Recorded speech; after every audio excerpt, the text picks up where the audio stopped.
So there's a lot of reasons that I'd be intrigued by the idea that we're living in a simulation that's kind of like a video game.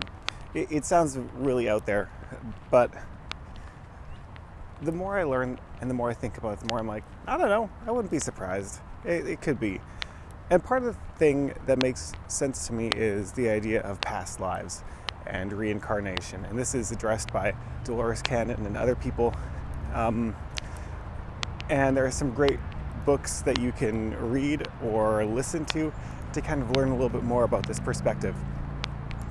But as I learn more about past lives and the time in between lives, it feels like one of the unique things about being on Earth at this time is these bodies, because these bodies are very limited to, being one place at one time. And so we think that's how time works, because that's how we experience it in these bodies. But when we do things like meditate, or even just thinking about something, the body doesn't know it's not right now. So you can think about something that made you really upset 2 weeks ago, and you'll feel it in your body because your body doesn't know the difference. And so if you haven't, processed that emotion or, let it work its way through your body, it'll just show up because it's still in there. It's like that idea, I haven't read the book, but I've read a similar one. But I love the term, the body keeps the score, because it does. It's all in there. And if we're not addressing it ourselves, it's showing up in other ways. And so anyways, the idea of this being a video game, I was thinking about, generational trauma and just kind of how that shows up in multiple ways, in our bodies through epigenetics.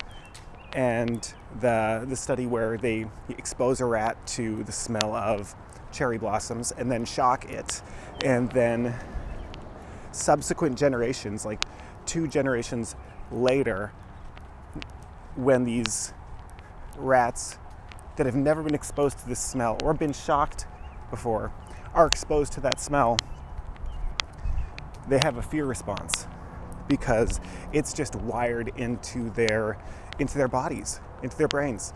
And so it feels like when I think about generational trauma as an opportunity to fix that, getting back to the whole idea of a video game, it's kind of like these big video games have multiple storylines, and there's always like a main character, but there's always different things that might be happening, and the complexity of this one that we're living in is just wild. But the idea of a family having certain baggage that they need to process, but they can't because they're just living day to day until someday somebody comes and they're the one to kind of heal and bear witness to this experience, this trauma that the whole family's been exposed to, but maybe hasn't talked about. Maybe it's something that's hidden that they don't want to even acknowledge. And also just thinking about that as when we're healing individually, that has a ripple effect that disperses out and helps other people understand that they can do this too. That you can show those parts of yourself that you don't want the world to see, and even you don't want to look at. And when you do that, you give other people the courage to look at their own lives and think, well, what do I need to let go of? What's the weight that I'm carrying inside my body that I need to just let go of so I can live a little lighter? Live a little lighter. Sorry, I love that term. It's just popped out. And so it's, again, getting it back to this idea of a video game. It feels like we're all meant to do something, but when we get here on Earth, we're told so many different things by so many different people, and until we lose that essence of who we are and what we were meant to do. And I think our big task is remembering. And it's hard because there's so many distractions, and actually doing this work is hard and unpleasant. But when you do the work on yourself, it feels like that's when things start shifting in your life. And you know, it's a shift towards the positive, but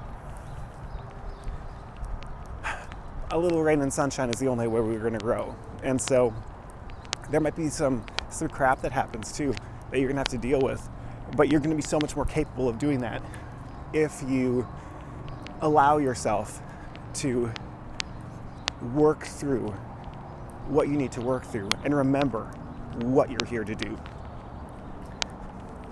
Tying in another idea is the idea of human design and astrology, which I love both of these things so much. But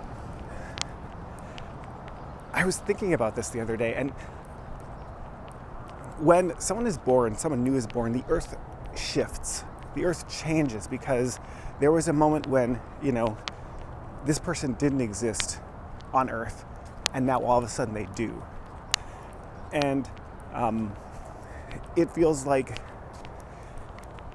that's somehow important, that we're all here to change it in our own way. And I don't think we do that by just doing what we're told. It's a remembering of who we are. And this is going to really trigger some people because a lot of people have a lot invested in keeping things running the way they are. And we're seeing how detrimental that is. So do the work. If we can do it as individuals, we can do it as families, we can do it as communities, we can do it as churches, we can do it as, I even think as a country. I mean, as more of us do this as individuals, I think we will find ourselves ready to confront the history of injustice that permeates this country, or not even this country, this land that we're living on, this I want to say stolen land that we're living on. And I think a lot of people would be very hesitant to really look at this, because if we start looking at all the places where we haven't lived up to what we are in our minds or what we want the world to think about us, that's really hard. That's a lot of cognitive dissonance, because we were told for a really long time that this is the greatest place on earth to live. And don't get me wrong, I love it here. But there are some wounds that will not heal if we just ignore them. And that feels like the fundamental truth of living on earth at this time, but especially in America. And so if you have no idea what I'm talking about, yeah, don't worry about it. But if you're picking up what I'm laying down, just keep on doing the amazing work that you're doing, and know that you're not alone, that other people are doing it as well.